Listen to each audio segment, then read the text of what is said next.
Nama Presiden kedua Indonesia, Soeharto, masuk dalam usulan Kemensos sebagai pahlawan nasional. Mantan Presiden RI yang juga masuk dalam usulan adalah Presiden keempat, Abdurrahman Wahid. Mensos bilang sudah menyerahkan 40 nama calon pahlawan nasional kepada Dewan Gelar Tanda Jasa dan Kehormatan. Kata Mensos, puluhan nama itu telah melewati proses pengkajian dan penelitian, mulai dari tingkat daerah sampai tingkat pusat. Jadi kemarin itu ada 40 nama yang kita usulkan dari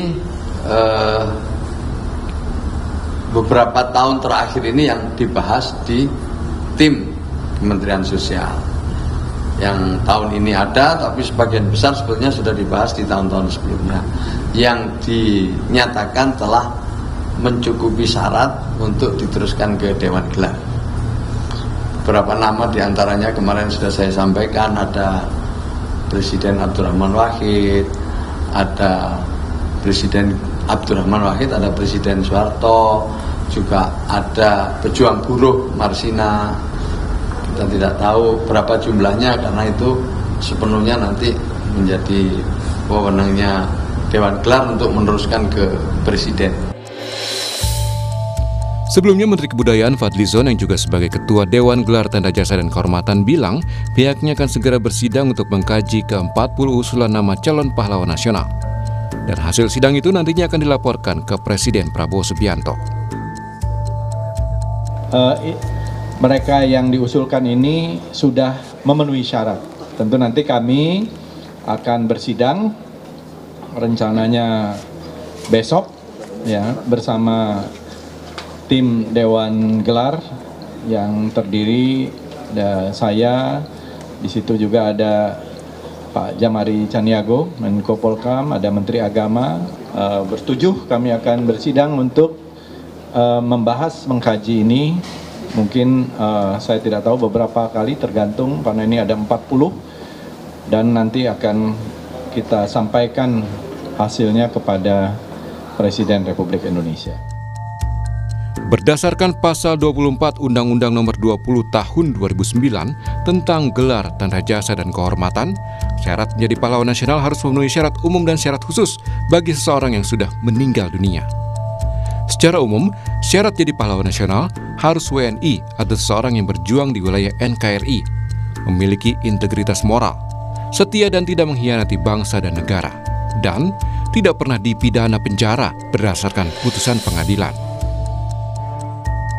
Lalu syarat khusus jadi pahlawan nasional diberikan kepada seseorang yang telah meninggal dunia dan yang semasa hidupnya pernah melakukan perjuangan bersenjata, politik, atau perjuangan dalam bidang lain untuk mewujudkan persatuan dan kesatuan bangsa.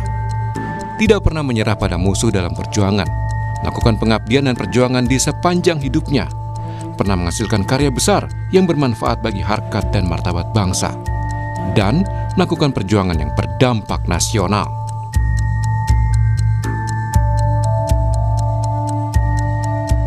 Dari sejumlah syarat termasuk syarat khusus penganugerahan gelar pahlawan nasional, menurut Mensos, Soeharto sudah memiliki syarat itu.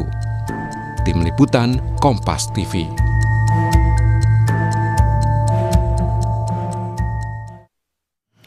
Usulan Presiden kedua Indonesia Soeharto untuk mendapat gelar pahlawan nasional menuai pro dan kontra lagi. Mengapa? Kita ulas bersama dengan Ketua Umum Satkar Ulama Indonesia Idris Laila dan juga ada politisi PDI Perjuangan Guntur Romli. Selamat pagi, Assalamualaikum Pak Idris, Mas Guntur. Ya, selamat pagi. Baik, saya ke Pak Idris terlebih dahulu. Pak Idris, ini kan kesekian kalinya nih Pak Harto diusulkan menjadi pahlawan nasional dan pihak Anda dari Satkar Ulama Indonesia ini menjadi salah satu pihak yang mengusulkan. Sejauh ini dari tahun mungkin 2014 sampai sekarang, apakah ada latar belakang baru nih yang mendorong usulan ini, Pak? Ya, jadi pertama tentu kami mengapresiasi atas usulan Bapak mantan Presiden Soeharto sebagai mendapatkan gelar pahlawan nasional. Saya kira kalau mendengarkan apa yang dinarasikan tadi, sesuai dengan undang-undang tentang pemberian gelar tanda jasa dan kehormatan itu, semuanya sudah dipenuhi oleh Pak Harto. Artinya semua syarat itu sudah sesuai dengan apa yang dikriteriakan di dalam undang-undang. Sehingga tidak ada alasan lagi bagi kita untuk sekali ini, ya karena perjuangan itu menjadikan Pak Harto sebagai mendapatkan gelar pahlawan nasional itu sudah sejak lama. Tidak ada alasan bagi kita kali ini untuk tidak memberikan gelar pahlawan nasional buat Pak Harto. Oke, Pak Idris, kalau untuk syarat-syarat utama yang mungkin paling bisa membuat Pak Harto ini layak untuk diberikan gelar pahlawan nasional apa, Pak Idris?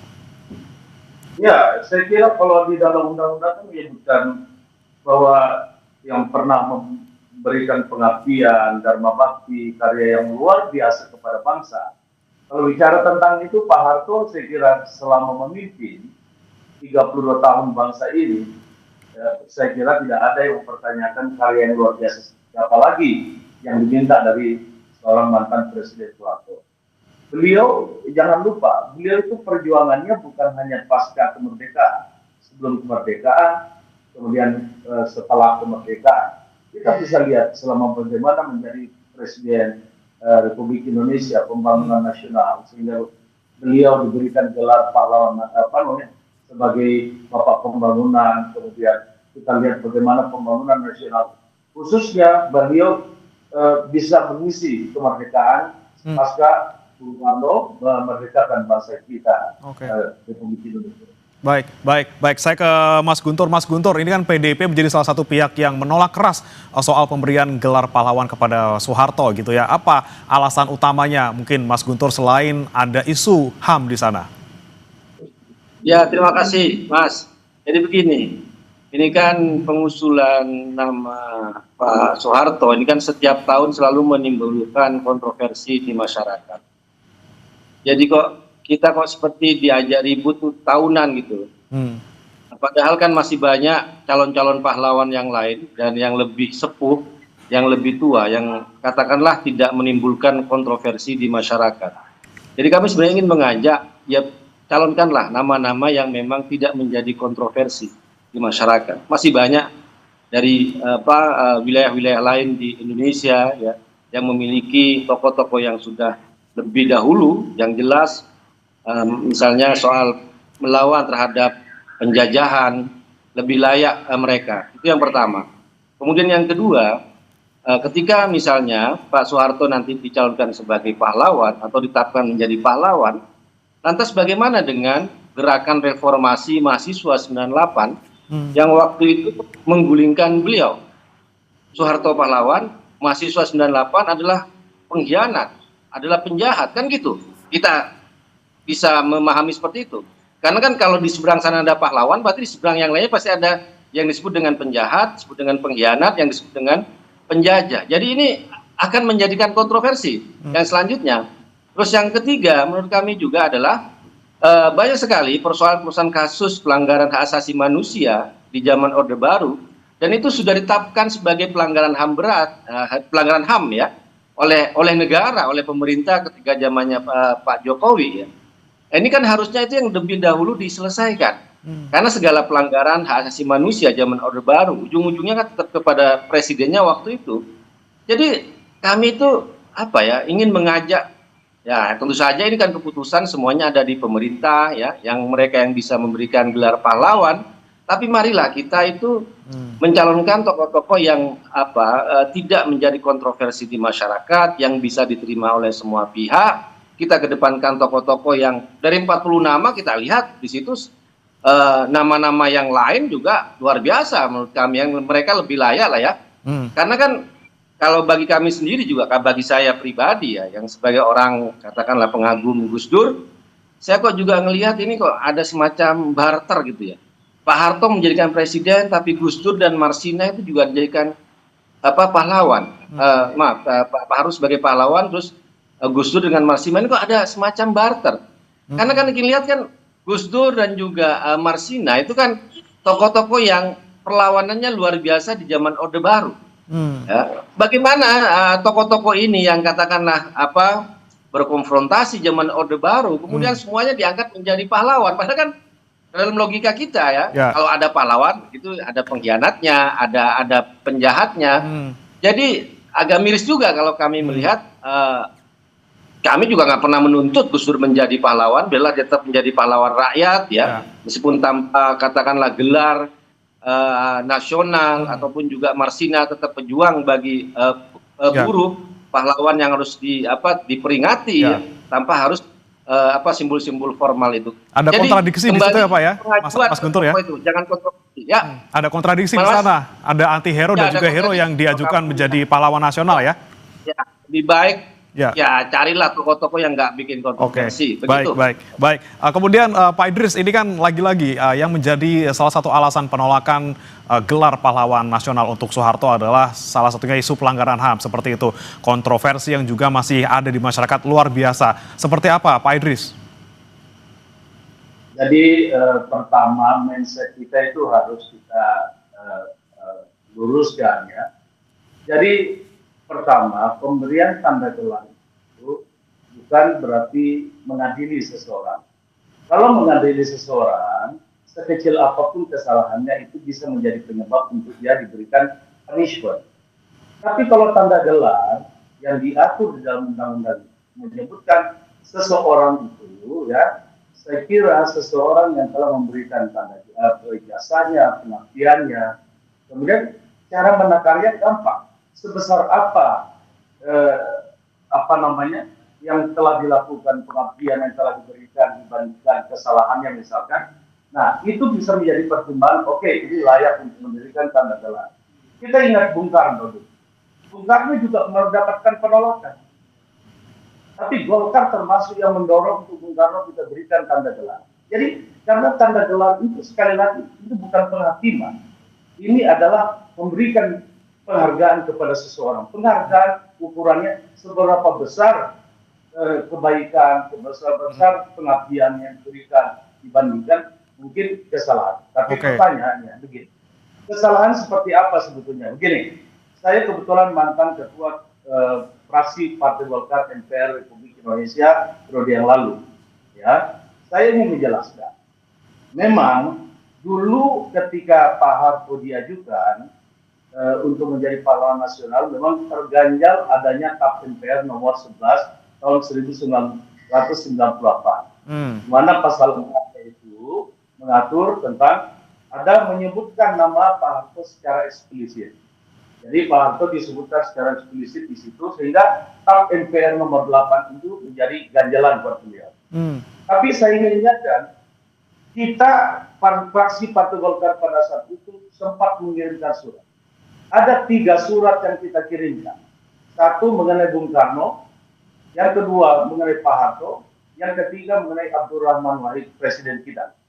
Tiga-tiganya kita berikan apresiasi kepada beliau dan kami diminta untuk diluruskan sejarah ini. TAP MPR ini tidak boleh menjustifikasi seseorang melakukan kesalahan. Apalagi itu diberikan di dalam TAP MPR nomor 11 yang bersifat regulasi. Menjadi regulasi bagi seluruh rakyat Indonesia.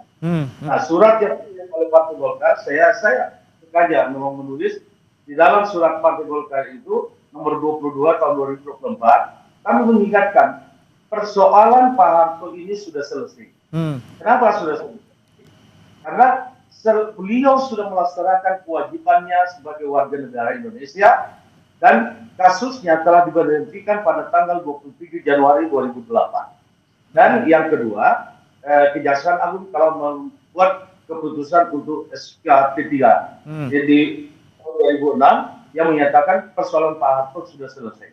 Yang kedua, surat jawaban dari MPR ini ya, pada tanggal 24 September 2024, pimpinan MPR termasuk di dalamnya ada PDI Perjuangan dan lain sebagainya, semua memberikan jawaban bahwa masalah Pak Harto sudah selesai dilaksanakan. Nah, yang kedua, TAP MPR nomor 11 itu juga di TAP MPR nomor 1 juga sudah memberikan jawaban bahwa TAP MPR nomor 1 2003 ini, yang ketiga ini tentang penyelenggaraan negara yang bebas korupsi, kolusi, nepotisme itu sudah dilaksanakan. Dan kemudian turunnya undang-undang. Ada 4 undang-undang yang mengatur tentang ini. Jadi persoalan Pak Harto persis semuanya sudah selesai dilaksanakan. Oke, baik kami tangkap Pak Idris. Saya mau ke Mas Guntur lagi. Mas Guntur, ini tadi disebutkan oleh Pak Idris ada jasa yang luar biasa besar dari Pak Harto untuk Indonesia khususnya, walaupun ada kesalahan di sana gitu ya. Dan kemudian tadi terkait dengan TAP MPR soal Soeharto yang kemudian dicabut. Seperti apa, Mas Guntur? Saya kira begini, Mas. Apapun ya gelar kehormatan yang diberikan itu kan tidak mengubah sejarah yang sudah terjadi, fakta-fakta sejarah. Ya sampai saat ini pun Presiden Soeharto kan tetap disebut sebagai presiden kedua. Dan itu kan tidak akan mengubah sejarah ya, kenyataan bahwa fakta sejarahnya seperti itu. Apa yang beliau lakukan pada zaman Orde Baru. Tetapi pada sisi yang lain ada sisi-sisi gelap yang juga harus kita akui. Yang juga harus tetap diingat oleh masyarakat yang sampai sekarang itu ya masih terasa korban pelanggaran HAM, masih melakukan aksi kamisan, ya kan? Kemudian juga peristiwa-peristiwa yang lain. Jadi jangan sampai gelar kepahlawanan itu memutihkan ada sisi gelap yang harusnya generasi sekarang juga harus pelajari. Itu yang kami khawatirkan. Ya padahal tokoh-tokoh yang lain, ya, yang di daerah yang belum mungkin dikenal, ya karena tidak populer. Tapi mereka kontribusi perjuangannya sangat besar terhadap negeri ini, lebih layak menjadi panutan, ya, menjadi sebagai gelar pahlawan. Kenapa? Nanti ada kecenderungan, nanti pada akhirnya orang mantan presiden ya, di Indonesia ini akan menjadi pahlawan nasional semua. Kalau misalnya kita hanya bicara soal sebagai mantan presiden misalnya. Yeah. Jadi menurut kami kita kembalilah kepada kualitas pada tokoh-tokoh yang tidak menjadi kontroversi di masyarakat, yang mungkin juga harus menjadi tauladan kita bersama, ya dan kita bukan ingin melanjutkan soal kebencian, enggak, ini persoalan kita ingin memilih tokoh, memilih pahlawan ya yang tidak menjadi kontroversi di masyarakat, ya. Dan saya sendiri juga sebagai orang Gus Durian juga tidak pernah menuntut ya negara mengakui Gus Dur sebagai pahlawan, tapi kami sangat akan miris kalau nama beliau dicalonkan hanya untuk dijadikan barter dengan Presiden Soeharto ya sebagai pahlawan, apalagi tambah lagi sekarang itu dengan Marsina ya.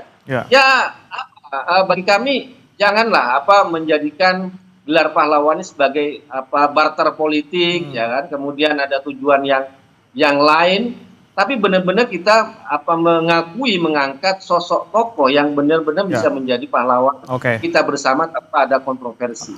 Mas Guntur, ini kan ada 40 nama yang diajukan selain Pak Soeharto, ini jadi salah satu dari 40 itu.